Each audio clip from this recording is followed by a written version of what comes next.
नमस्कार दोस्तों। स्वागत है आपका जीके विद सर में। मैं आपका दोस्त जितेंद्र पवार स्वागत करता हूं आपका इस ऑनलाइन प्लेटफॉर्म में। सबसे पहले तो सबको कृष्ण जन्माष्टमी की हार्दिक शुभकामनाएं। 26 तारीख है आज, कृष्ण जन्माष्टमी है। और उसके बाद सबको गुड मॉर्निंग, जय श्री राम, जय श्री कृष्णा, राधे राधे। तो आज अपन क्या पढ़ने वाले हैं बता के गया था मैं। आज हम पढ़ेंगे विग्रहराज चतुर्थ। हम सांबर के चौहान पढ़ चुके हैं। हमने स्टार्ट किए थे अजमेर के चौहान। अजमेर के चौहान में सबसे पहले अजयराज, अर्णोराज, और उसके बाद एक राजा बना था कौन, जगदेव। जगदेव ने अर्णोराज की हत्या की थी, इसलिए इसको हटा के विग्रहराज कौन बन गया, राजा बन गया। ठीक है, तो क्या पढ़ेंगे हम, विग्रहराज चतुर्थ।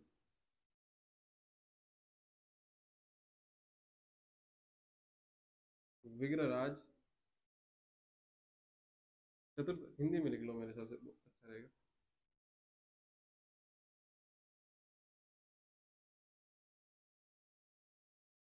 विग्रहराज चतुर्थ। अगर विग्रहराज चतुर्थ की मैं बात करूं, तो अगर चौहानों में मेरा सबसे फेवरेट अगर राजा पूछोगे या कोई महान राजा पूछोगे, तो मैं इसके बारे में नाम लूंगा विग्रहराज चतुर्थ का।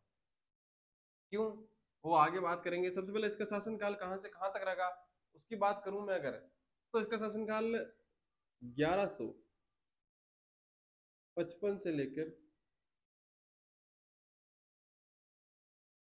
1163।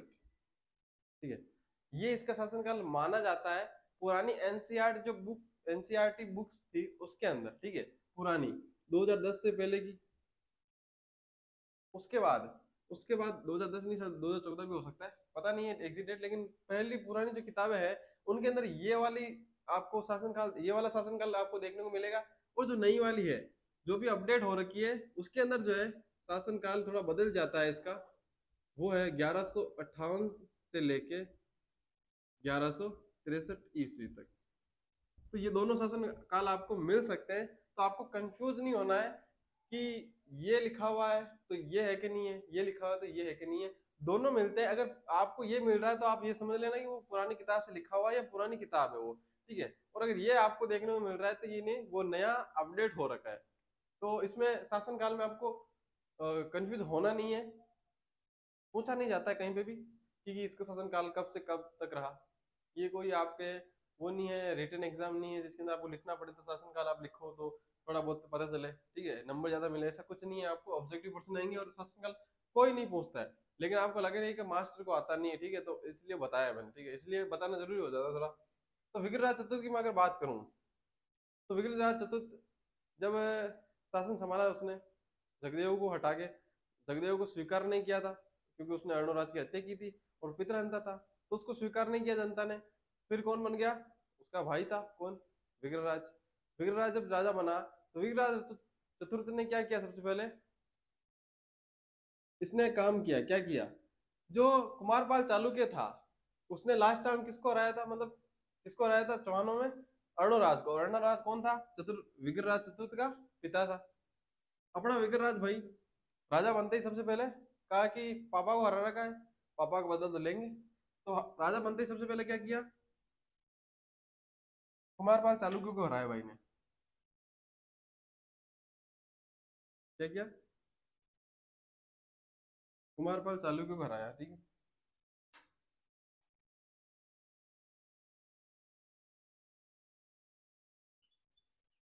कुमारपाल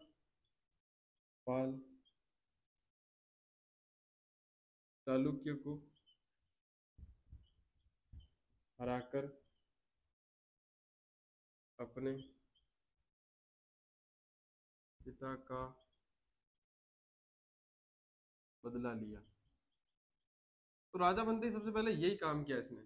क्या किया, कुमारपाल चालुक्य ने, कुमारपाल चालुक्य को हराया और अपने पिता का बदला लिया। उसके बाद क्या किया देखो, जब कुमारपाल चालुक्य ने अर्णोराज को हराया था, तो हराने के बाद जब वो वापस जा रहा था, तो जाते जाते उसने कुछ जो क्षेत्र था चौहानों का, वो उसने जीत लिए थे, उन पे अधिकार कर लिया था। कौन कौन से वो क्षेत्र थे, वो मैं आपको बता देता हूँ कौन कौन से क्षेत्र थे। उनमें से पाली था एक, तो एक नाडोल था, और एक चित्तौड़ था।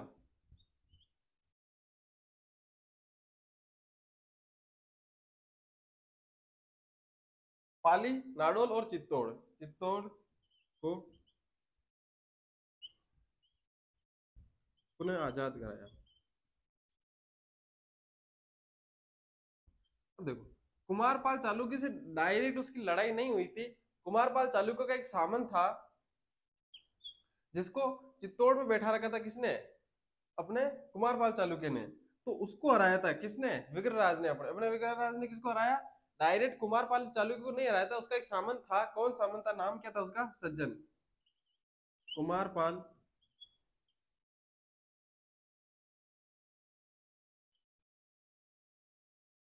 चालुक्य के सामंत सज्जन को हराया, सज्जन को हराया।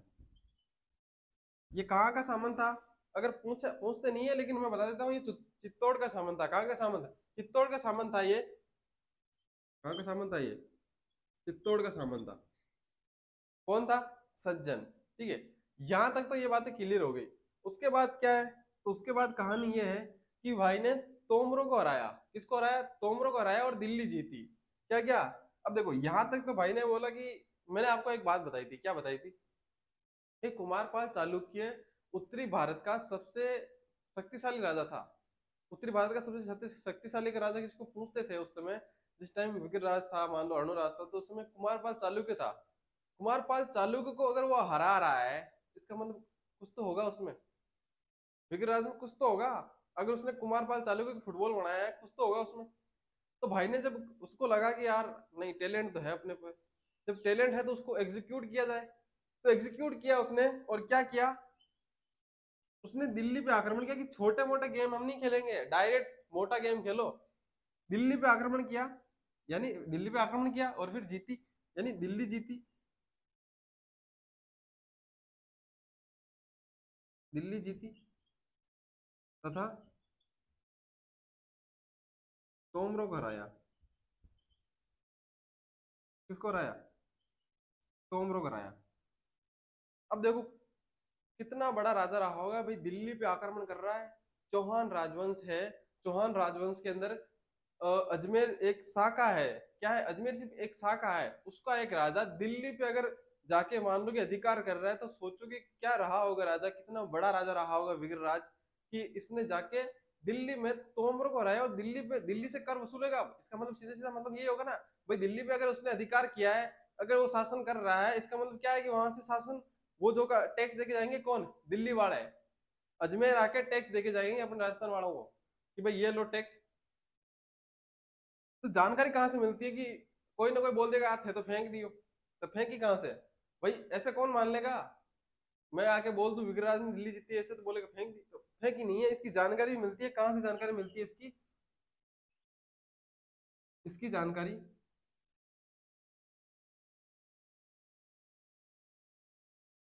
इसकी जानकारी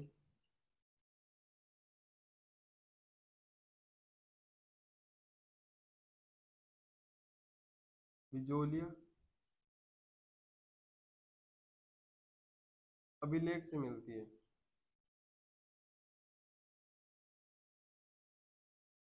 कहाँ से मिलती है? बिजोलिया अभिलेख से मिलती है। भाई दिल्ली तो जीती, तोमरों को तो हराया इसने, लेकिन इसकी जानकारी कहाँ से मिलती है? तो वो जो जानकारी है हमको दिल्ली विजय की, वो जानकारी मिलती है बिजोलिया अभिलेख से। ठीक है, उसके बाद में एक अपने इतिहासकार है। कौन है? डॉक्टर दशरथ शर्मा। डॉक्टर दशरथ शर्मा।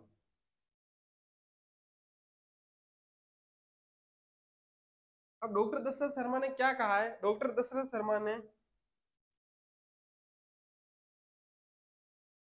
विग्रहराज चतुर्थ के शासनकाल को, शासनकाल को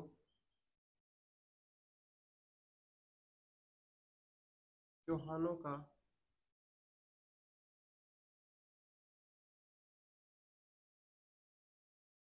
चौहानों का स्वर्ण काल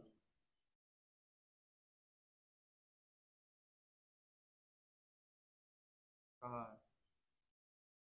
कहा है मतलब अपनी किताब में लिखा होगा। किसको कहा है?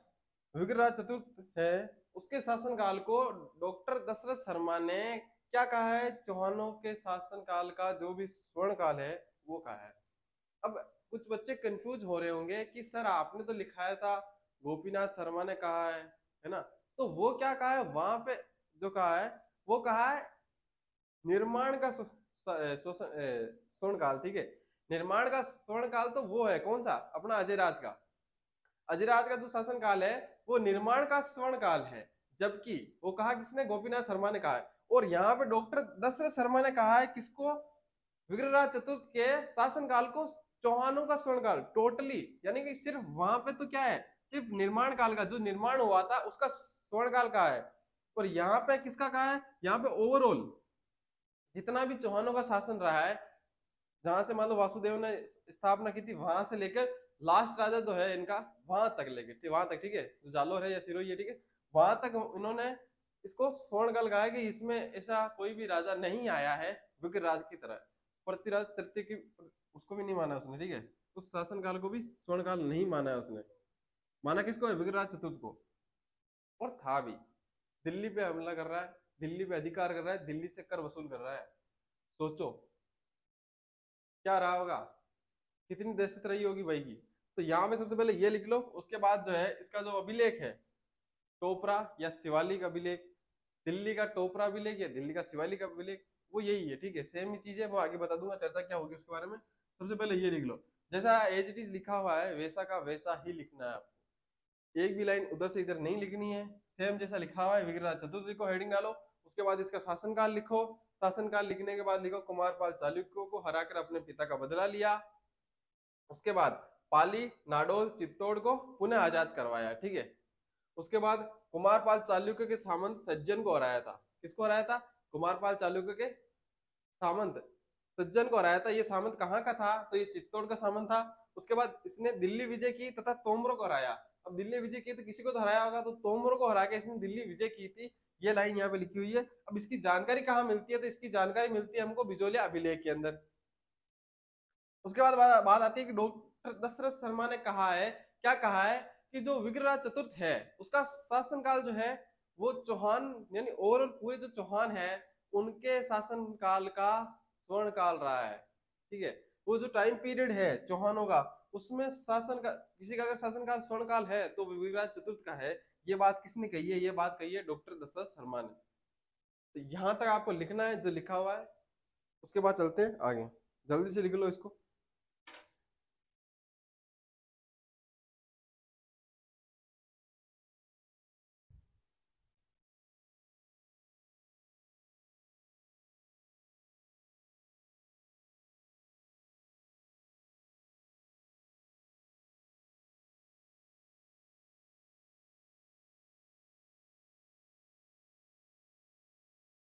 लिख लो।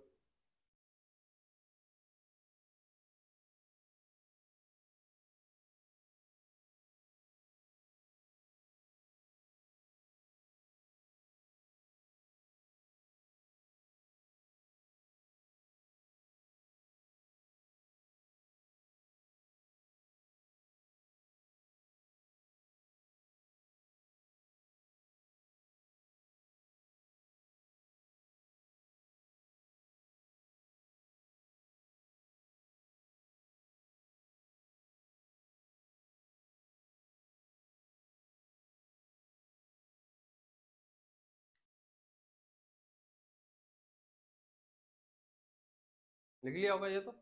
हम्म। लिख लो जल्दी। ज्यादा कुछ है नहीं लिखने के लिए, बस कितनी लाइन है? 4 5 लाइन है, ठीक है, लिख लिया होगा। अब मैं बात करूं किसकी? अगर आज हेडिंग डाली रहने दो।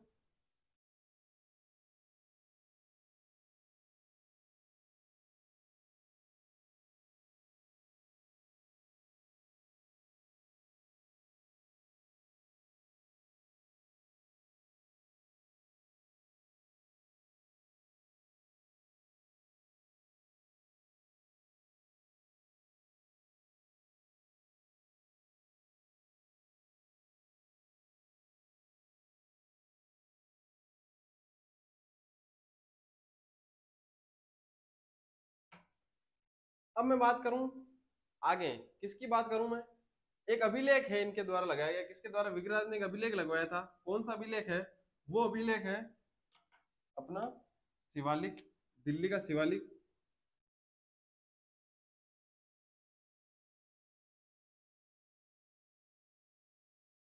दिल्ली शिवालिक या टोपरा अभिलेख।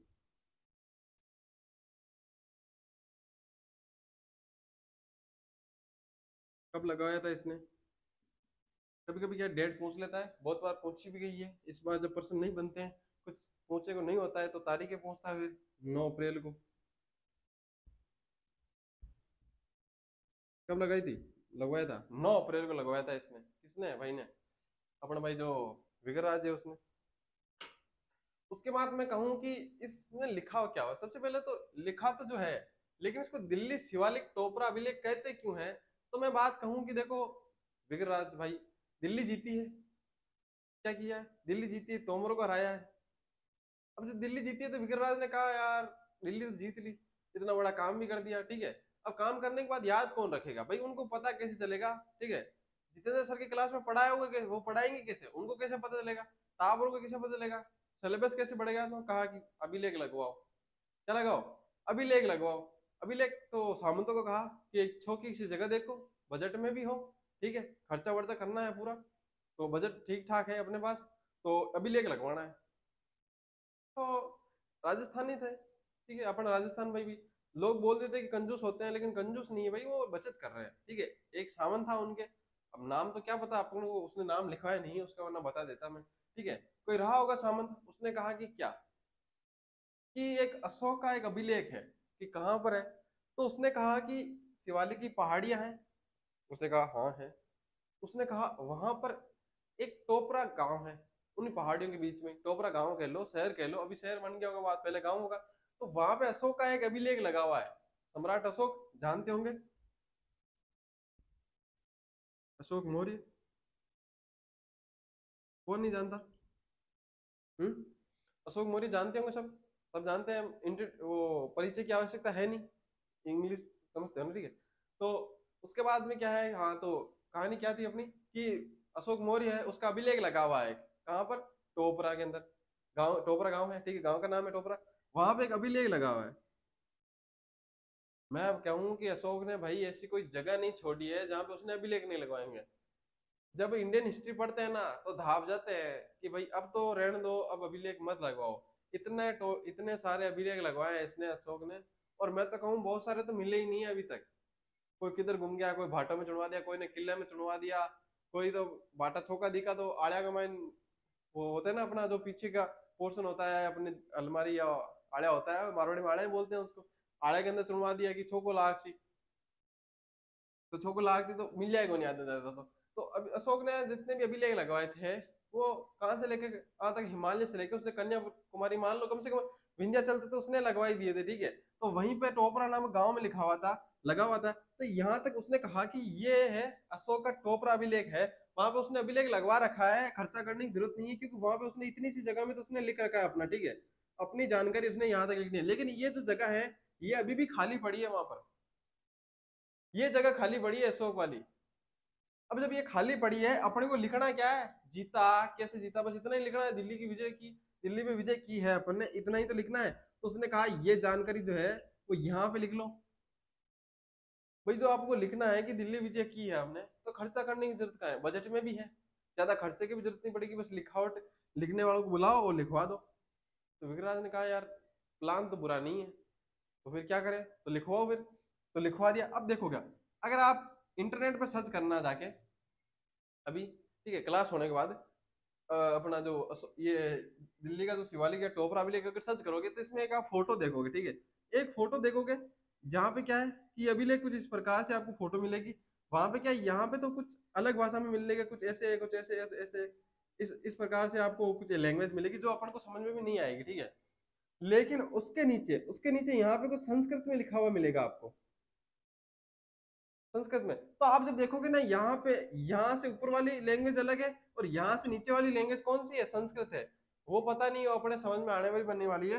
ये अपने समझ में आ जाती है, क्योंकि ये कौन सी भाषा है, ये संस्कृत है, ठीक है। इतनी उतनी संस्कृत तो सबको आती है कि समझ में आ जाए, ठीक है, क्या लिखा क्या हुआ है। मैं आपको फोटो भी डाल दूंगा इसकी, जो अपने दिल्ली का शिवालिक या टोपरा अभिलेख है, इसकी फोटो डालूंगा मैं बकायदा, जिसके अंदर ये वाली फोटो मेंशन होगी, ठीक है। आज डाल दूंगा शाम तक, ये फोटो डाल दूंगा, ठीक है। तो ये काम किसने करवाया है, ये काम विग्रहराज चतुर्थ ने करवाया। अब भाई एक जैसे जैसे मुगल सत्ता बढ़ती गई, दिल्ली पे अधिकार वापस आई मुगल सत्ता, उसमें एक अपने तुगलक थे, तुगलक वंश था, तुगलक वंश भी आया वापस।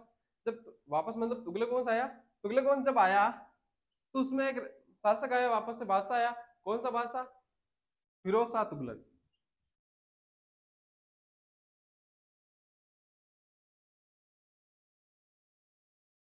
फिरोज शाह तुगलक।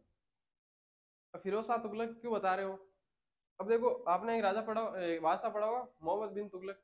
उसको तो पागल राजा कहते ही थे, लेकिन मुझे लगता है ये तुगलक सारे थे ही मतलब पागल ही, मतलब ठीक है, ऐसे थे ही, मतलब दिमाग छटकेला ही था इनका। तो भाई ने क्या किया कि अभिलेख दिखा, उखाड़ो, दिल्ली ले चलो। भाई ये अभिलेख अगर आपको ना पता हो कहाँ हो तो मैं बता देता हूँ। आपने एक जगह, कौन सी जगह है वो मेरे को याद नहीं आ रही अभी, जब याद आएगी तो मैं बता दूंगा, ठीक है, ठीक है। वो जगह है वहां, दिल्ली, दिल्ली की मेन दिल्ली में नहीं है, ये दिल्ली से थोड़ा दूर है, ठीक है। ये जो शिवाली की पहाड़ी तो आपने जरूर सुना होगा। वो शिवाली की पहाड़ियों के पास में ही टोपरा एक गांव है, उन्हीं पहाड़ियों के बीच में ये सिटी मान लो, वहीं पे अभिलेख ये लगा हुआ है। इस भाई ने यहाँ से उखाड़ा और दिल्ली ले गया। पता नहीं क्या था भाई के, जो अभी इसको शिलालेख दिखता ले जाता दिल्ली, ले जाके दिल्ली के अंदर इकट्ठे कर लिए भाई ने। इसीलिए इसलिए तो इसका अशोका था, उसको बोलते हैं दिल्ली का शिवालिक अभिलेख, और इसको जो अपना विग्रहराज वाला है उसको क्या बोलते हैं, टोपरा, दिल्ली का टोपरा अभिलेख, ठीक है। अब एग्जामिनर क्या कहना चाहता है यहाँ पर, एग्जामिनर ये बोल रहा है भाई कि स्टूडेंट को दिक्कत ना हो पहचानने में, इसीलिए उसने दो अलग अलग नाम लिख दिए, शिवालिक, दिल्ली का शिवालिक अभिलेख और दिल्ली का टोपरा अभिलेख। एक ही अभिलेख है, दो अलग अलग राजाओं ने लिखवाया। कौन से, एक तो अशोक ने लिखवाया, एक विग्रहराज ने लिखवाया था। अलग अलग भाषाओं में लिखा हुआ है, वो उसकी भाषा हमको पता नहीं है, इसकी भाषा संस्कृत है।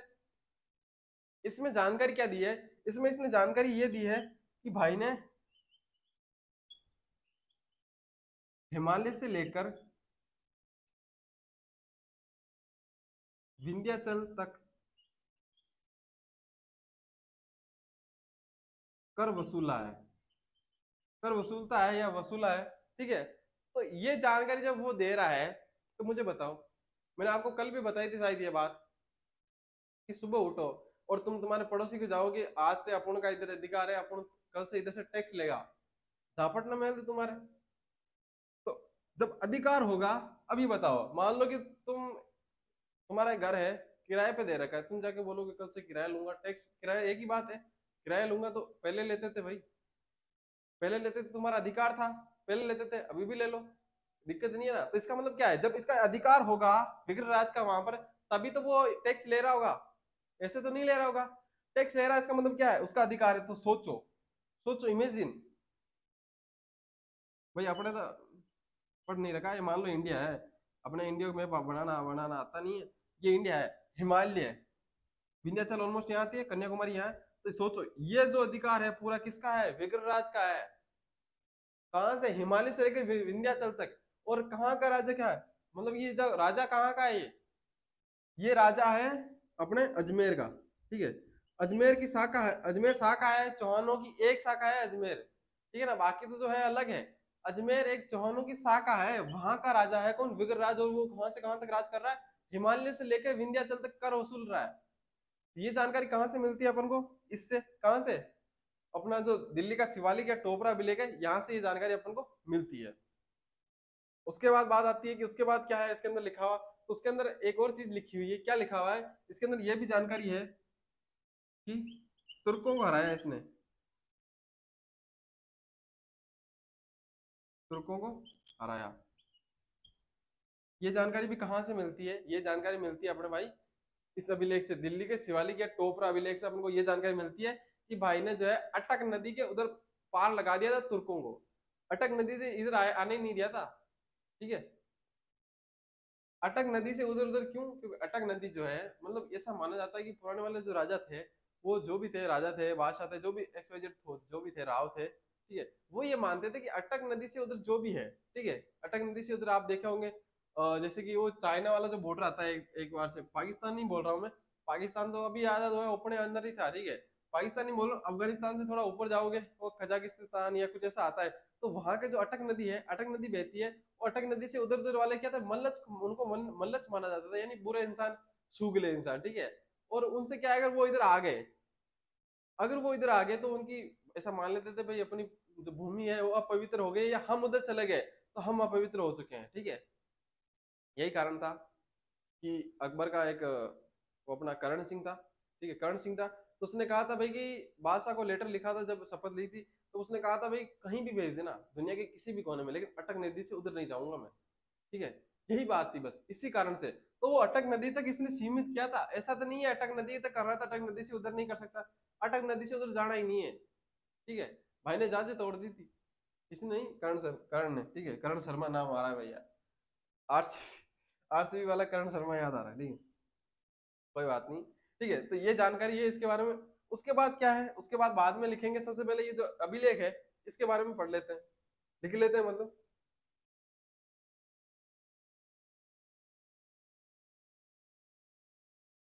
तो लिखो, यह अभिलेख, यह अभिलेख अशोक के, यह अभिलेख अशोक के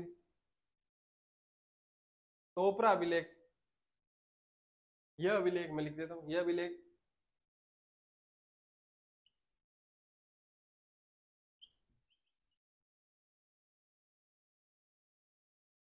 अशोक के टोपरा अभिलेख पर लिखा गया है। चलो लिखा तो गया है, लेकिन कई बार भाषा पूछ ले, मान लो एग्जामिनर को सटक जाए, भाषा पूछ ले किस भाषा में, तो मैंने बता चुका हूँ संस्कृत भाषा में। यह अभिलेख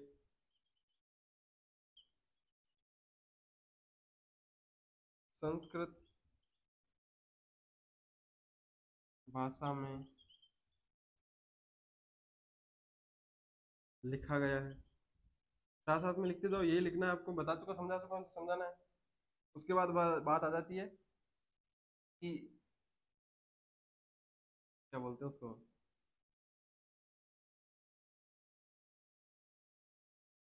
फिरोज शाह,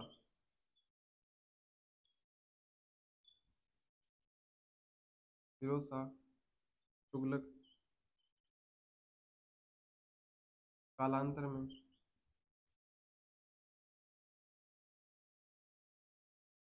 इस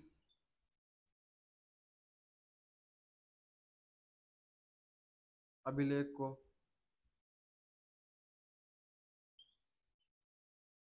दिल्ली ले गया।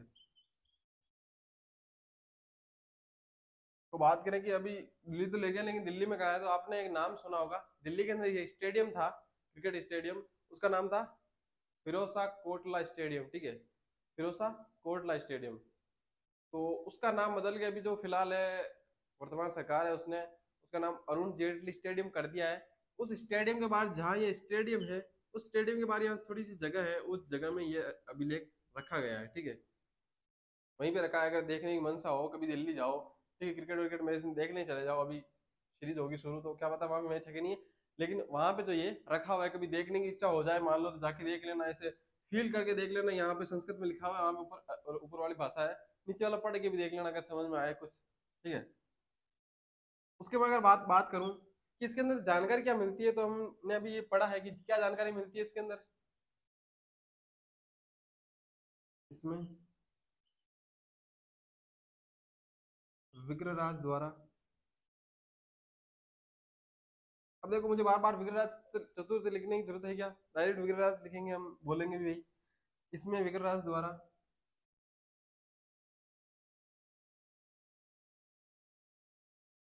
हिमालय से लेकर, हिमालय से विंध्याचल तक कर वसूलने की जानकारी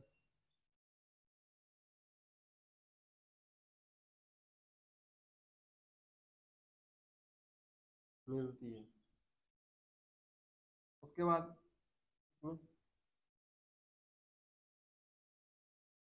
इस अभिलेख में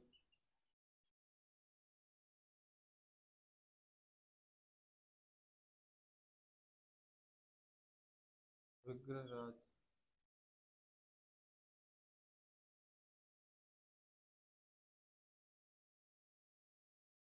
विग्रहराज द्वारा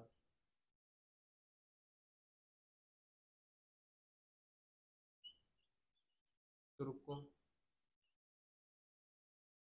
को हराने की जानकारी मिलती है।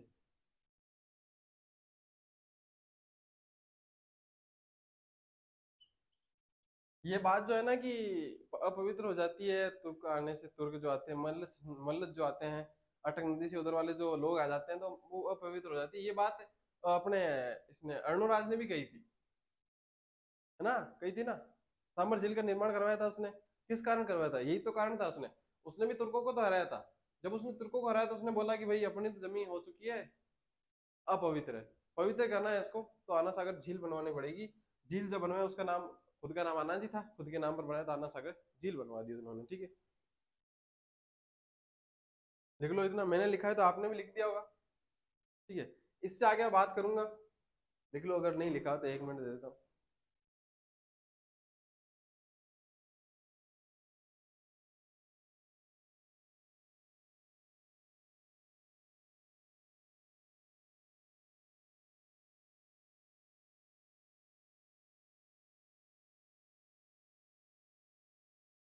लिख लिया?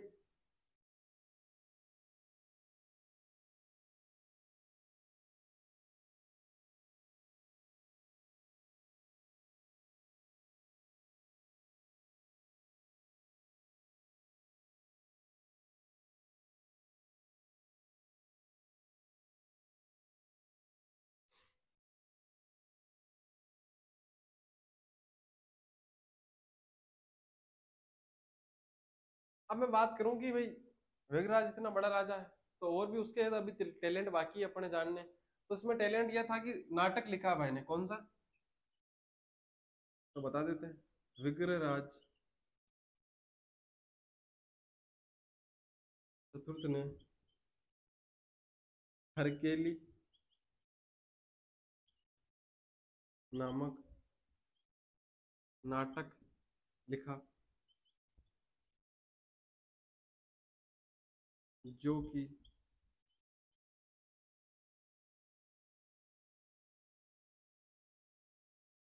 भारवी की पुस्तक किराता पर आधारित है।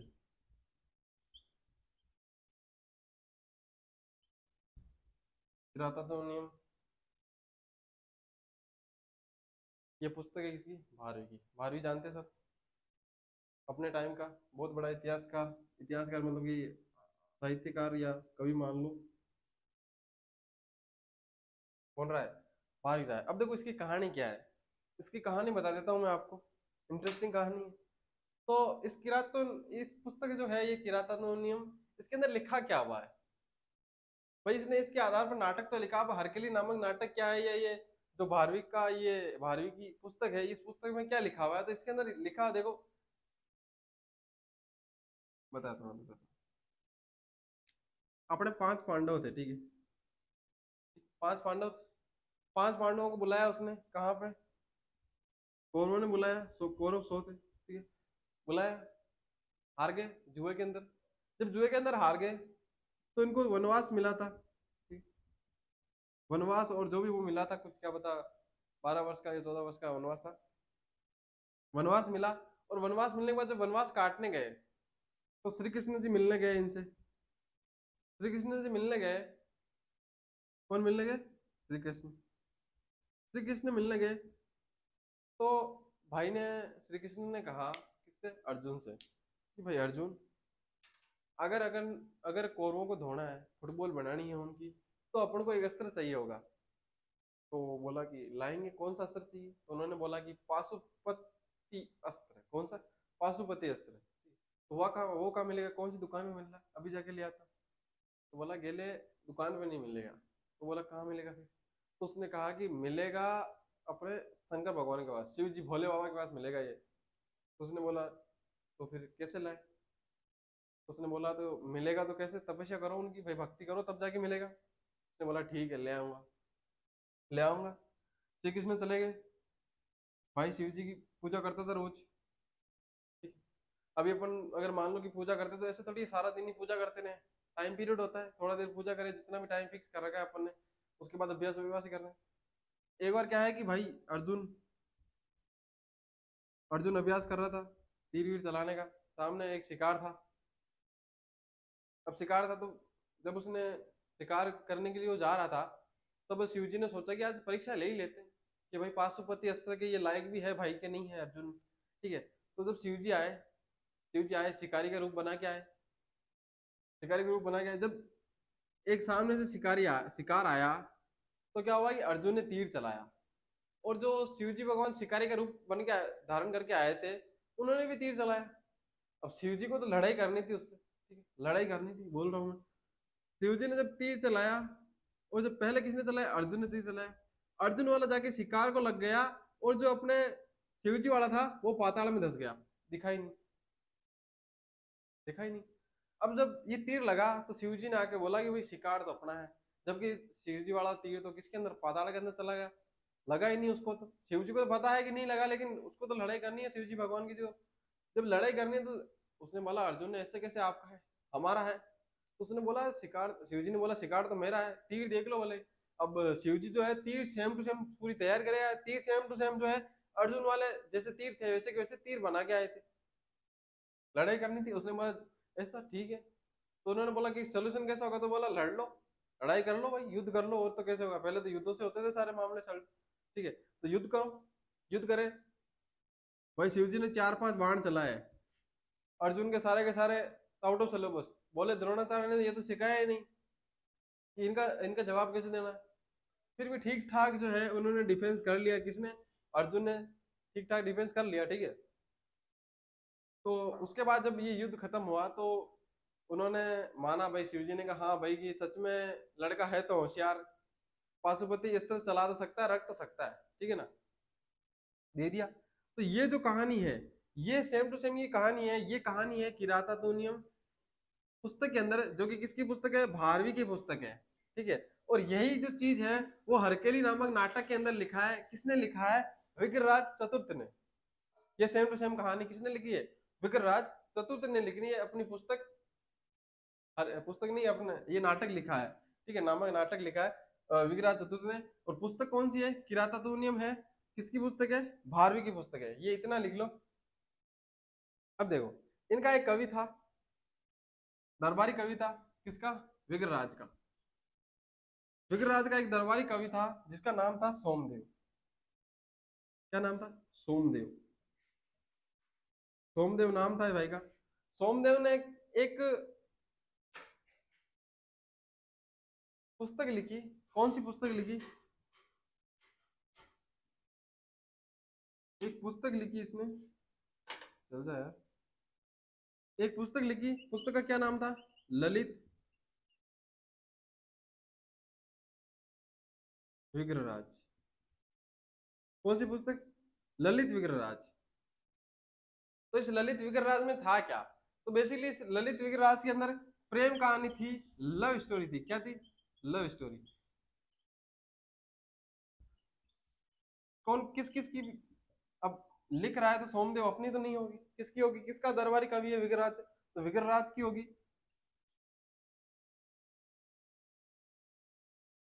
विग्रहराज चतुर्थ। और और भी तो साथ में कोई होना चाहिए भाई, लव स्टोरी बनाएंगे, प्रेम कहानी किसके साथ बनाएंगे, कोई और भी तो होना चाहिए। तो इसके साथ एक राजकुमारी थी, वो कहाँ की थी, इंद्रपुरी की राजकुमारी थी, इंद्रपुरी की राजकुमारी। नाम था उसका देसल देवी। क्या नाम था? देसल देवी। विग्रहराज चतुर्थ की और देसल देवी की इसके अंदर प्रेम कहानी है। जो देसल देवी है राजकुमारी थी कहाँ की? इंद्रपुर की। अब वर्तमान में इंद्रपुरी अगर सर्च करोगे गूगल पे जाके तो कहीं नहीं मिलेगा। तो अपने पढ़ते हैं कि जब महाभारत काल के अंदर एक आपने नाम सुना होगा इंद्रप्रस्थ, नाम सुना ना? तो वही जो क्षेत्र है उसी क्षेत्र को अभी जो है फिलहाल मानते हैं कि वही इंद्रपुरी या इंद्रपुर कहलाता होगा उस टाइम में, या उसके बाद कहलाया होगा। उसी क्षेत्र को अपन अभी इंद्रपुरी मान लेते हैं। तो विग्रहराज चतुर्थ और राजकुमारी कहाँ की? इंद्रपुरी की राजकुमारी थी अपनी देसल देवी। वो एक देवल देवी अलग थी किसके अंदर? अपने अर्णोराज वाले के अंदर देवल देवी अलग थी, ये देसल देवी अलग है। तो इसके अंदर कंफ्यूज मत होना, ठीक है? तो देसल देवी और विग्रहराज चतुर्थ की प्रेम कहानी है किसके अंदर? ललित विग्रहराज के अंदर। अब ललित विग्रहराज के अंदर एक और जानकारी मिलती है हमको। क्या जानकारी मिलती है इसके अंदर? जो है अ, गजनी का शासक था एक। गजनी के शासक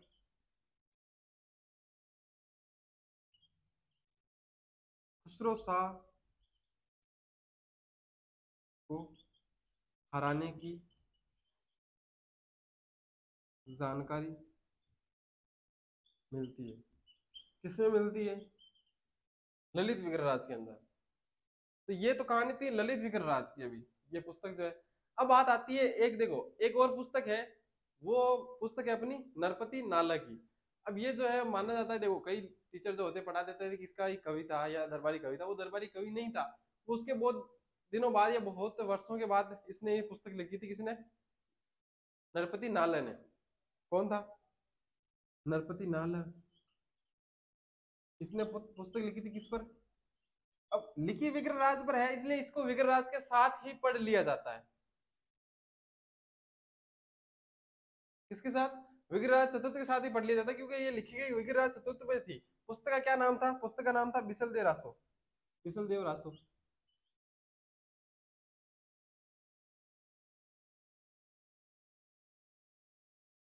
बिसल देव रासो, ये पुस्तक, ठीक है।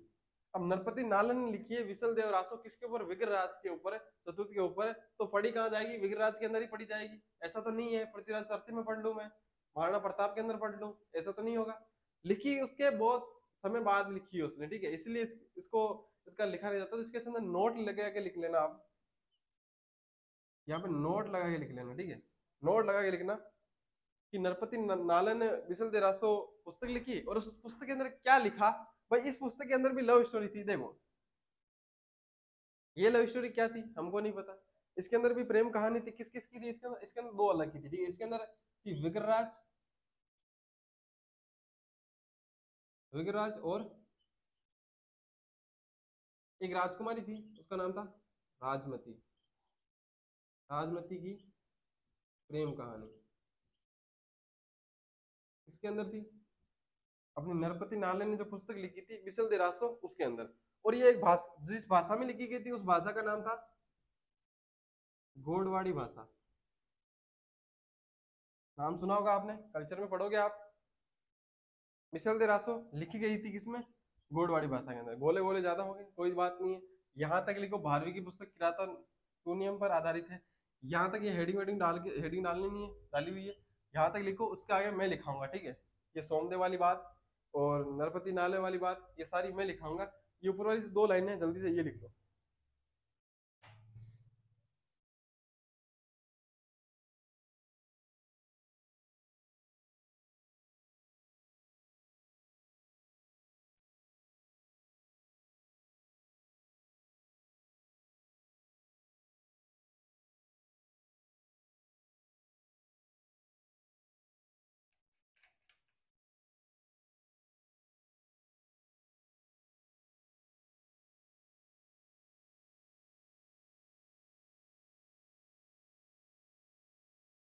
लिख ली होगी।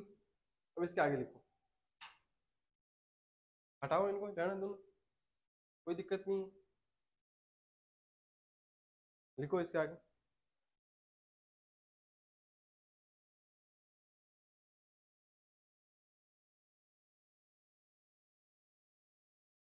हाँ, इसके आगे लिखो यहाँ से। इनके दरबारी कवि है विग्रहराज चतुर्थ के दरबारी कवि। मैं लिख देता हूँ, ठीक है, सही रहेगा थोड़ा।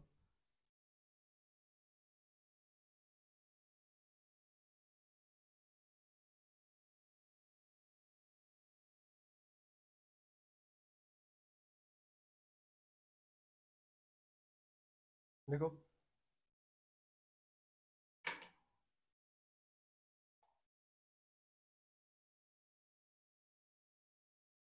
विग्रहराज चतुर्थ के दरबारी कवि सोमदेव ने विग्रहराज पर विग्रहराज पर एक पुस्तक लिखी। विग्रहराज पर एक पुस्तक लिखी।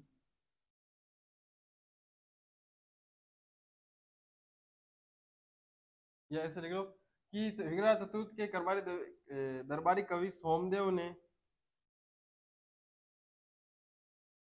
यहाँ तक लिखा, सोमदेव ने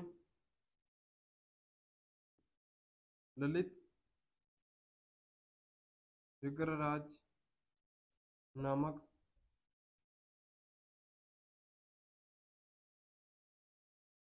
पुस्तक लिखी, जिसमें जिसमें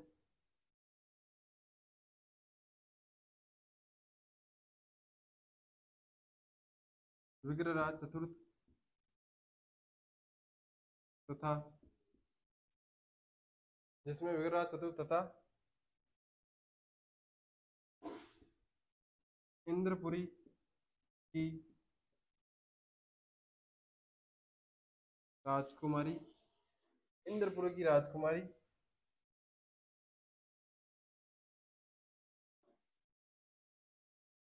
देसल देवी की प्रेम कहानी है। यहाँ लिखो, तब तक अपन शाही डालते हैं। मार्कर का पेट्रोल खत्म हो गया। लिखो, यहाँ तक लिखो।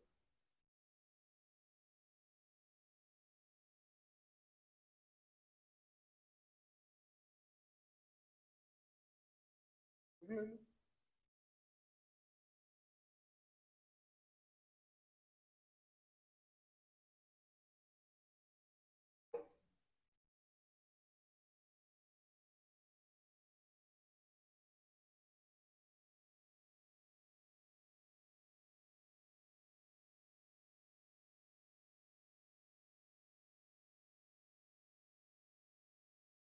लिख लिया होगा। उसके बाद एक और है। इसके अंदर क्या है? ललित विग्रहराज ने ललित विग्रहराज में गजनी के शासक ललित विग्रहराज में गजनी के शासक खुसरो शाह को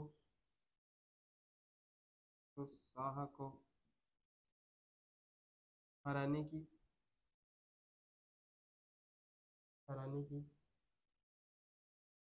जानकारी मिलती है।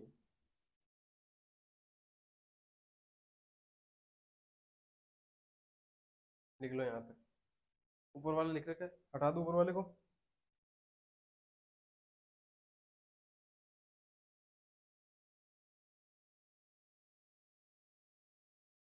आगे आगे ऊपर वाले ऊपर लिख दो आगे। लिखना है, ठीक है, भूल मत जाना, ऊपर लिखा हो। नोट लगा के लिखना आगे।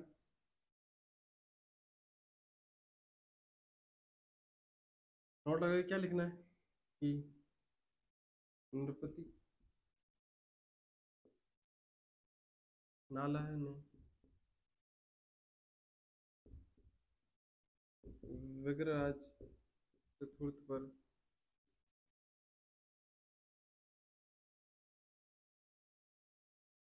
बीसल दे 700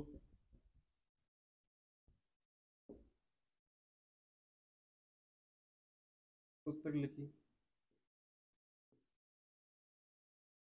इस पुस्तक में कौन सी भाषा क्या है? यह पुस्तक,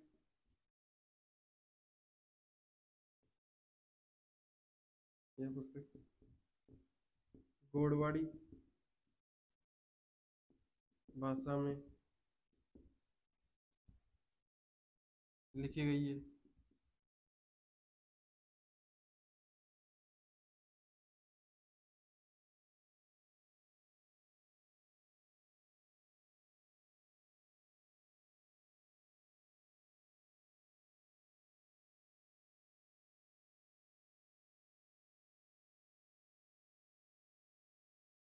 उसके बाद इसके अंदर लिखा क्या गया है उसकी बात कर लेते हैं। इसके अंदर क्या लिखा है? इस पुस्तक में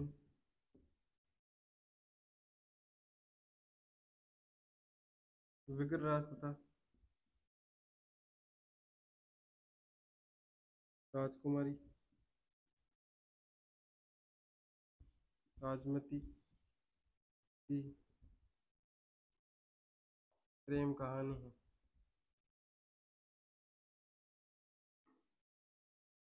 यहाँ तक लिखा।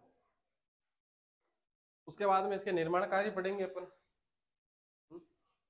निर्माण कार्य पढ़ेंगे, इससे तो यहाँ तक लिख लो, 2 लाइन निर्माण कार्य पढ़ते हैं।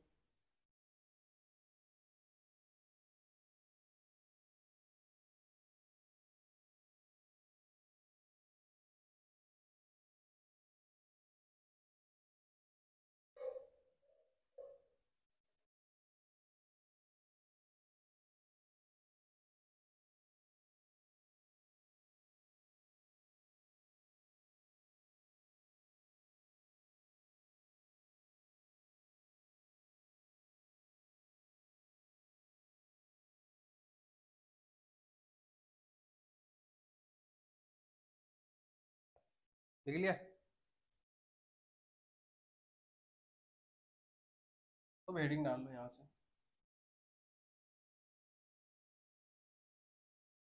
निर्माण कार्य, हेडिंग डालो निर्माण कार्य।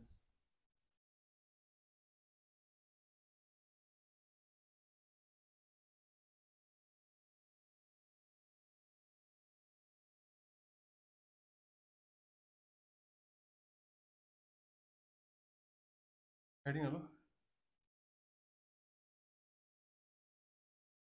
निर्माण कार्य। सबसे पहले जो निर्माण कार्य आता है उसकी अगर मैं बात करूं, निर्माण कार्यों की बात करूं तो सबसे पहले एक निर्माण कार्य आता है, वो है सरस्वती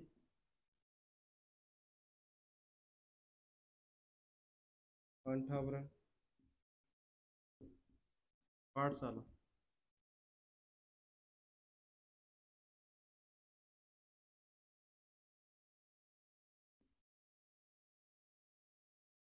सरस्वती कंठावरण पाठशाला कहाँ है? कुछ लोग जानते हैं, कुछ लोग नहीं जानते हैं, ठीक है।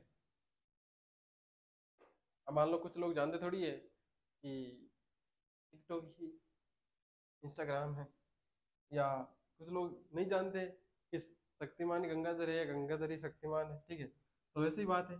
संस्कृत कांटावन सरस्वती कांटावरण पाठशाला जो है अजमेर में स्थित है, ठीक है। जो 2.5 दिन का झोपड़ा था वो पहले यही था, ठीक है। तो इसका निर्माण करवाया इसने। अब यहाँ पे करवाया क्या इसके अंदर? सरस्वती मंदिर का निर्माण करवाया। देखो, जहां पर संस्कृत पाठशाला है, या मैं तो मत कहूँ पाठशाला ही है, कहीं पे स्कूल है, तो क्या वो स्कूल सरस्वती मंदिर से कम है क्या? बनवाया है बंदे ने, अगले ने, वो बात अलग है। लेकिन क्या वो एक मंदिर से कम है क्या? नहीं है। सारी सारी जो भी संस्थान है, शिक्षण संस्थान है, वो एक मंदिर से कम नहीं है। सरस्वती मंदिर ही है वो सारे सारे, मैं तो यही मानता हूँ। जहाँ हम पढ़ा रहे हैं, जहाँ बैठ के आप पढ़ रहे हो लाइब्रेरी के अंदर, वो या स्कूल या कोई ऐसे कोचिंग है, वो सारे के सारे सरस्वती मंदिर ही है, ठीक है। वो दूसरों की सोच जो होती है कुछ लोगों की, वो उसको हम बदल नहीं सकते। बाकी सारे सारे सरस्वती मंदिर ही तो है, और क्या है। अब देखो, एक राजा, एक राजा कब, 1100, 1150 के आसपास। अब देखो कब लगवाई इसने, इसकी जानकारी नहीं है अपने पास कि सन क्या थी, कौन सी थी निर्माण करने की। लेकिन इसका शासनकाल कब से शुरू होता है, 1155 से लेकर 1163, 1160 मान लो एक बार के लिए, तो 1150 के अंदर, सन 1160 के अंदर, या इसके अंदर देखो सन नहीं बता रहा हूँ मैं, डायरेक्ट बता रहा हूँ उस समय के अंदर, 12वीं सदी मान लो, 12वीं सदी के अंदर एक राजा संस्कृत पाठशाला बनवा रहा है वहां पर। 12वीं सदी के अंदर एक राजा संस्कृत पाठशाला बनवा रहा है, वहां पर संस्कृत का पाठ हो रहा है, वहां पर संस्कृत सिखाई जा रही है, वहां बोली जा रही है, वहां पर ये जो है पढ़ाई जा रही है। तो सोचो कितना बड़ा राजा रहा होगा, उसने दिल्ली जीती है, किसने, विग्रराज ने, तोमरों को हराया है, दिल्ली पे शासन किया है, हिमालय से लेकर विंध्याचल तक कर वसूल रहा है भाई, कितना बड़ा राजा रहा होगा।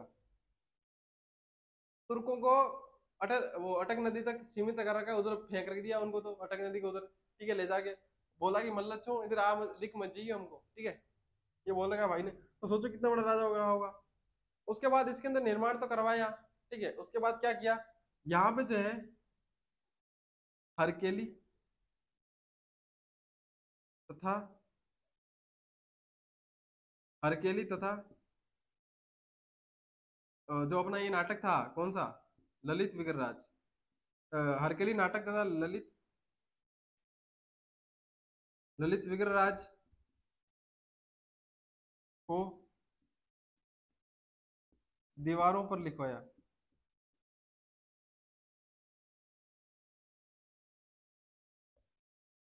अब वहां पे संस्कृत पाठशाला तो है ही है, जिनको जो नहीं मानते अभी आ जाएंगे, सबूत आ जाएंगे बहुत सारे। देखो यही तो मेन सबूत है। आप बोलोगे 2.5 दिन का झोपड़ा है, 2.5 दिन का झोपड़ा है वो, अब 2.5 दिन का झोपड़ा नहीं है। ऐसा माना जाता है कि वो जो उसके ऊपर ये संस्कृत पाठशाला थी, वो जो राजा आया था, कौन आया था, कुतुबुद्दीन ऐबक ने तुड़वाया था ना इसको, इसकी सिर्फ छत हटाई थी, ठीक है, इसकी सिर्फ छत हटा के वहां पे जो है उसने नई छत लगवा दी थी, और उसको बोला जो ये समय लगा था वो 2.5 दिन के 2.5 दिन का समय लगा था। कितना समय लगा था, 2.5 दिन, यानी 2.5 दिन लगा था, इसलिए इसको 2.5 दिन का झोपड़ा कहते हैं। अपना स्कूल के अंदर जब पढ़ते थे छोटे थे, तो सबसे फेवरेट क्वेश्चन यही तो होते थे, ठीक है, हवेलियाँ कहाँ है, 2.5 दिन का झोपड़ा कहाँ है, ये क्या है, राजधानी क्या है, वो क्या है, सबसे फेवरेट इसमें यही था, 2.5 दिन का झोपड़ा कहाँ पर है, कब बनाया गया, किसने बनाया, किसने तोड़ा, क्या हुआ, ठीक है। तो यहाँ पे जो संस्कृत पाठशाला थी, अब कुछ लोग मानेंगे नहीं, ठीक है, कुछ लोग क्या मानते हैं, कुछ लोग मानते हैं कि एक अपने पंजाब पंजाब पंजाब पीर थे, पीर पंजाब थे, ठीक है, पीर पंजाब शाह, पीर पंजाब शाह, पीर पंजाब शाह थे, वहां पे क्या है उनका 2.5 दिन का क्या बढ़ता है, उर्स का मेला बढ़ता है, उसकी वजह से इसको कहते हैं। बाकी तो यहाँ पे कोई संस्कृत पाठशाला का नाम निशान भी नहीं है। तो मैं कहता हूँ कि यहाँ पर हरकेली और विग्रहराज, जो हरकेली नाटक जो है ना, पूरा पूरा नाटक, और जो ये विग्रहराज, ललित विग्रहराज ये पुस्तक है, सारी की सारी छपी हुई है वहां पर। अभी भी जाओगे ना वहां पर देख सकते हो, वहां पर संस्कृत लिखा हुआ है। अब देखो 2.5 दिन झोपड़ा, कुतुबुद्दीन ऐबक लिख बनाया उसने, अगर तो वहां पे संस्कृत का क्या काम है भाई, कुतुबुद्दीन ऐबक की क्या राष्ट्रीय भाषा उसने संस्कृत कर रखी थी? ऐसा तो नहीं है। इसका मतलब बात तो सही कह रहा है ये भाई, 2.5 दिन वाली जो बात है ना, छत उतार के रख दी है, वही बात है। टोपा उतार के देखोगे तो संस्कृत पाठशाला दिखेगी, ठीक है ना। पीर पंजाब शाह का 2.5 दिन का उर्स का मेला पड़ता है यहाँ पर, ठीक है। तो इसको तुड़वाया किसने, तो मैं कहूँ इसको कि तुड़वाया इसको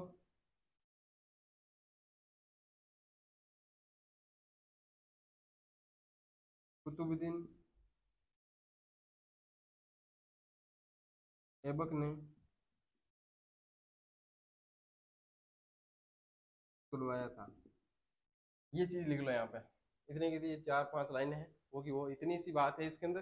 क्या बात है, सबसे पहले तो संस्कृति काठमांडू है, सरस्वती मंदिर का निर्माण करवाया, और यहाँ पे वो चीजें जो मिलती है इसके अंदर, यहाँ पे क्या लगवाया इसने, यहाँ पे क्या लगवाया था किसने, विग्रहराज चतुर्थ ने, यहाँ पे सरस्वती मंदिर अभिलेख लगवाया। कौन सा अभिलेख लगवाया, सरस्वती मंदिर अभिलेख लगवाया इसने, किसने, विग्रहराज ने। उसके बाद में एक और जानकारी हमको यहीं से मिलती है, क्या, जो मैंने आपको बताया था ना, वो जो उत्पत्ति के अंदर, चौहानों की उत्पत्ति के अंदर मैंने एक चीज बताई थी, सूर्यवंशी। तो मैंने कहा था सूर्यवंशी, विग्रहराज ने डायरेक्ट नहीं कहा, उसने बोला हम राम के वंशज हैं, और राम कौन थे, सूर्यवंशी थे, इसी वजह से। तो यहाँ पे क्या है, इस अभिलेख में,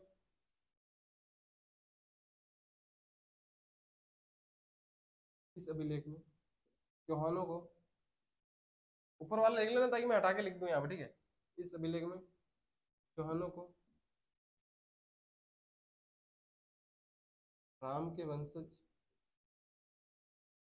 ब्रैकेट में लिख देता हूँ, सूर्यवंशी बताया गया है। एक और है, क्या चीज है वो, एक और है कि यहाँ पे जो मैंने बताया था ना, वो विग्रहराज चतुर्थ, आप बोलोगे कि मालवों से उत्पत्ति बताई थी, तो यहाँ पे वो भी कहा गया है, क्या कहा गया है यहाँ पर, कि चौहानों का मूल पुरुष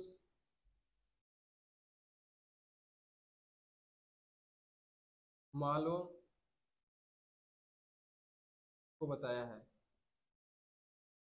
ये चीज कहाँ लिखी हुई है, ये जो सरस्वती मंदिर का अभिलेख लगवाया था उसके अंदर ये लिखा हुआ है, ठीक है। बहुत सारे तो टूट गए थे, बहुत सारे तो टूट गए थे, ठीक है, उधर तो भाटे भाटे थे। अब जब भाटे भाटे बिखरे हुए थे, कुतुबुद्दीन ऐबक ने जब इसको तुड़वाया था, तो भाटे विकेट बिखेर दिए थे, अभिलेख विलेख जो भी थे सारे के सारे बखेर दिए थे। कुछ जो भी दिरावरों पे लिखा हुआ था वो तो लिखा हुआ था, बाकी जो अभिलेख थे उनको तो उखाड़ उखाड़ के फेंक दिया। आधे तो वो बोल रहा हूँ मैंने चुनवा दिए, ठीक है। अब यहाँ पे क्या है कि चुनवा तो दिए, अब ये जो अपना, ये जो अभिलेख है, वो एक राजपूताना अपना, या ऐसे लिखो, यह अभिलेख वर्तमान में राजपूताना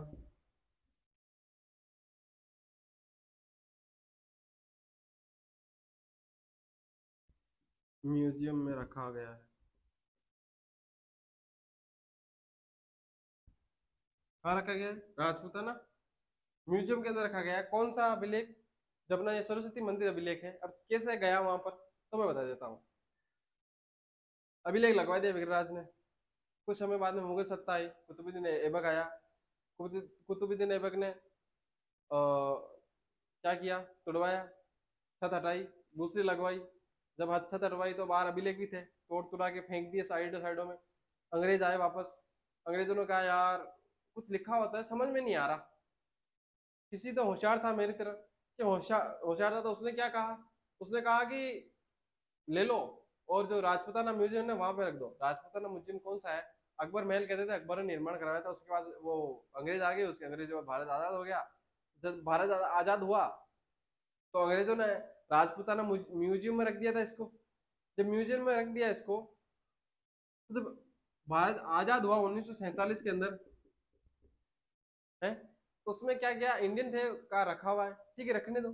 उसके बाद जब ये गोरी हरिश्चंद्र ओझा आए थे, मतलब पहले आ गए थे ये तो, पता नहीं कब आए थे, मैं बता दूंगा, ठीक है। जब भी आए थे तो इन्होंने क्या, इसको पढ़ा, पढ़े वो लिख के हम इन्होंने मतलब कि समझा कि भाई इसमें अंदर लिखा क्या हुआ, ठीक है। तो इसके अंदर ये जानकारी थी, ये वहीं से मिलती है, कहाँ से, म्यूजियम में रखा हुआ। तो उसको बोला ठीक है रखे रहने दो, ठीक है सुरक्षित है यहाँ पे, तो वहीं रखा हुआ रहने दिया।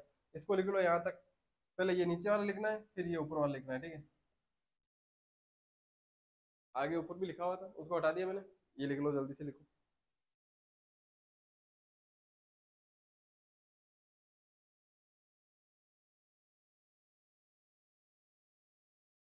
जल्दी से लिख लो। इसके बाद एक और चीज बची हुई बस, निर्माण कार्यों में।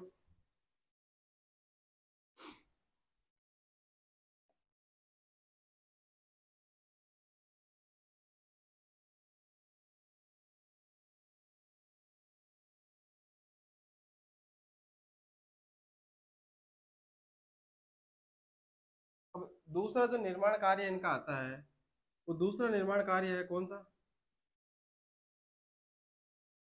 बिसलपुर, बिसलपुर टोंक, ये निर्माण है। अब यहाँ पे क्या किया,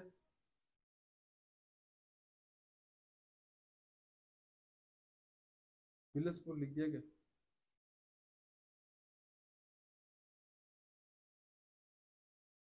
बिसलपुर नगर बसाया किसने? विग्रराज ने। उसी इसीलिए उसको है ना ये उपाधि भी दी गई है। कौन सी उपाधि दी गई है? बिसल देव की, ठीक है। बिसलपुर नगर बसाने की वजह से ही विग्रराज को बिसल देव की जो है दी गई है उपाधि। उसके बाद क्या किया? यहाँ पर एक जलाशय बनवाया इसने, जलाशय बनवाया, यहाँ पर जलाशय बनवाया।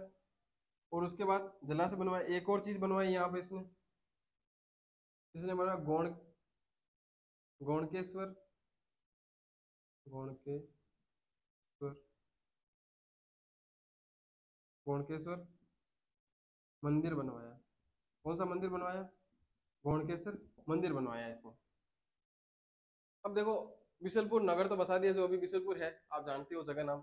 अब यहाँ पे इसने छोटा सा जलाशय बनवाया होगा, और उसी को जो है बाद में बड़ा रूप दे दिया होगा सरकार के द्वारा, और जो बांध बांध बना दिया होगा वहां पे। और ये जो टाउन में अभी परियोजना है आपको जानते हो, अब ज्योग्राफी में पढ़ोगे, बिशलपुर बांध परियोजना। और बिशलपुर बांध है, और वहाँ पे जो आसपास के एरिया है, जो जिले हैं, 4-5 जिले हैं, उसके अंदर 5-6 जिले हैं ऑलमोस्ट, उनके अंदर जो है पानी की सप्लाई जो है यहीं से होती है। अजमेर हो गया जैसे, और भी जिले हैं, टोंक हो गया, कोटा, शायद कोटा है कि नहीं पता नहीं है, ठीक है। आप ज्योग्राफी में पढ़ लोगे, सर पढ़ाएंगे आपको ऐसा सर, तो पूछ लेना आप, ठीक है। उसके अंदर आपको जो मिल जाएंगे कि कौन कौन से जिले हैं जहाँ पे इसकी जल आपूर्ति होती है। उससे हमको कोई मतलब नहीं है। जलाशय बनाया था, उसका जो बड़ा रूप अभी बना दिया गया, यही बात हो रही थी। गौणकेश्वर मंदिर बनाया, तो देखो गौणकेश्वर मंदिर तो बना दिया उन्होंने, ठीक है। अब आपको अगर पता लगाना हो कि किसका मंदिर है, तो मैं बताऊं, जिसके पीछे ये लगा है तो वो होगा शिव का मंदिर, ठीक है। कौन सा? ये शिव जी का मंदिर होगा। जिसके पीछे स्वर लगा आ गया, वो शिव जी का मंदिर है, ठीक है। जिसके पीछे पति लिखा हुआ आ गया, ठीक है, पति नहीं, देखो एक मैं बताऊंगा आपको, आगे बता दूंगा। अगर देखो, और जो भी एक चीज आपको कल्चर में बता देता हूँ, कल्चर में पढ़ोगे आप, जब भी तृतीया है, कोई भी तृतीया मनी जाएगी, ठीक है, कोई भी तृतीया मनी जाएगी त्योहार के अंदर, अपनी जो है तीज मनाया करे, तो जो भी तीज होती है, उस तीज के अंदर किसकी पूजा की जाती है? पार्वती जी। जितनी भी तीज, ए से लेकर जेड तक जितनी भी तीज है, उसके अंदर जो है पार्वती जी की पूजा की जाएगी, ठीक है। और एक और चीज बता देता हूं मैं, क्या? जितनी भी अपनी चौथ आती है, चतुर्थी आती है, वो जो है सब चांदने पक्ष में नहीं होती है, सारी की सारी अंधेरे पक्ष में होती है। कौन से में? सारी की सारी अंधेरे पक्ष में होती है, ठीक है। कौन से पक्ष में होती है? अंधेरे पक्ष में, जिसे हम कृष्ण पक्ष कहते हैं ना, वही। शुक्ल पक्ष में एक भी चतुर्थी नहीं बनी जाती है, एक मनी जाती है, ठीक है। बता देता हूँ कौन सी एक मनी जाती है, वो होती है गणेश चतुर्थी। अभी कमेंट कर देंगे नीचे कि गणेश चतुर्थी तो चांदने पक्ष में आती है ना, है ना। तो इससे पहले बता देता हूँ कि सिर्फ गणेश चतुर्थी है जो चांदने पक्ष में यानी शुक्ल पक्ष में मनाई जाती है। बाकी सारी की सारी जितनी भी चतुर्थियां हैं वो कब, कौन से कृष्ण पक्ष या अंधेरे पक्ष के अंदर जितनी भी तृतीया है, तीज मनाई जाती है, उसके अंदर पार्वती जी की पूजा की जाती है। और जो स्वर होता है, जिसके पीछे, जिस मंदिर के पीछे स्वर लगाया जाए, वो अपने शिव जी का मंदिर है। आंखें बंद करके ठोक के आ जाना, ठीक है। लिख लो यहाँ तक। उसके बाद में आ जाती है इसकी इनकी उपाधियां विग्रराज की। लिख लिया होगा ये तो। टाइम ज्यादा हो गया यार, 1 घंटे का टाइम होता है, अपन रोज रोज 10 मिनट ऊपर कर देते हैं। कोई नहीं, सिर्फ उपाधियां पढ़नी है, तो उपाधियां पढ़ लेते हैं इसकी। तो उपाधियां कौन, क्या क्या है इसकी? उपाधियां लिख दिया, उपाधियां, इनको हटा दो, ठीक है। फिर निर्माण कार्य, नीचे उपाधियां नहीं लिखा है, ठीक है। उपाधियां, उपाधियां कौन कौन सी थी? तो सबसे पहले मैं कहूँ कि इसकी एक उपाधि थी, वो मैं आपको बता चुका हूँ, कौन सी? बिसल देव, बिसल देव। इसलिए इसने नालन देव ने, नरपति नाला है ना, नरपति नाला ने इसलिए बिसल देव रासो लिखी थी, क्योंकि तो उसका नाम तो विग्रहराज था, तो बिसल देव राष्ट्र क्यों लिखी? क्योंकि उसका उपनाम था बिसल देव। एक और इसकी उपाधि थी, कौन सी? कवि बंधु। कवियों को बहुत सपोर्ट करता था भाई, कवि भी सपोर्ट करते थे इसको, तो इसको ये भी कवि को सपोर्ट करता था, इसको कवि बंधु लिख दिया भाई, कवियों का बंधु है, ठीक है। उसके बाद एक इतिहासकार या कवि मान लो आया था, उसका नाम था कीर्तहोन। कीर्तहोन ने विग्रराज की तुलना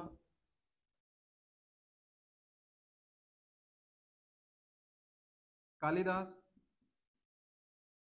व भवभूति से की है। कालिदास भारतीय साहित्य का शेक्सपियर बोलते हैं इसको, है ना, बहुत बड़ा हो सका, इसकी पुस्तक भी है एक, पढ़ोगे आप? कमेंट करके बताओ इसकी जो फेवरेट वो सबसे प्रचलित है, ठीक है, सबसे फेमस जो बुक है उसका नाम क्या है, वो आप कमेंट करके बताओगे, ठीक है। तो ये ऐसी उपाधियां हो गई। अब इसके बाद जो है राजा कौन बना था, इसके बाद राजा बना था अपारगम्य, अपारगांगे, और अपारगांगे को हटा के कौन बन गया था, पृथ्वीराज सेकंड, ये बात लिख लेना, ठीक है। अपारगंगे का विग्रराज के बाद में अपारगांगे राजा बना था, और अपारगंगा को हटा के या अपारगांगे को हरा के पृथ्वीराज सेकंड जो है उसने शासन संभाला था। ये लाइन लिख लेना, क्लास को यही खत्म करेंगे, ठीक है, ये लिखो तब तक, टाइम वाइम तो हो गया, ठीक है। तो क्लास को यही खत्म करेंगे, तब तक के लिए, कल तक के लिए टेक केयर, बाय, मिलते हैं अगली क्लास में, तब तक के लिए थैंक यू, ध्यान रखिए अपना और अपनों का।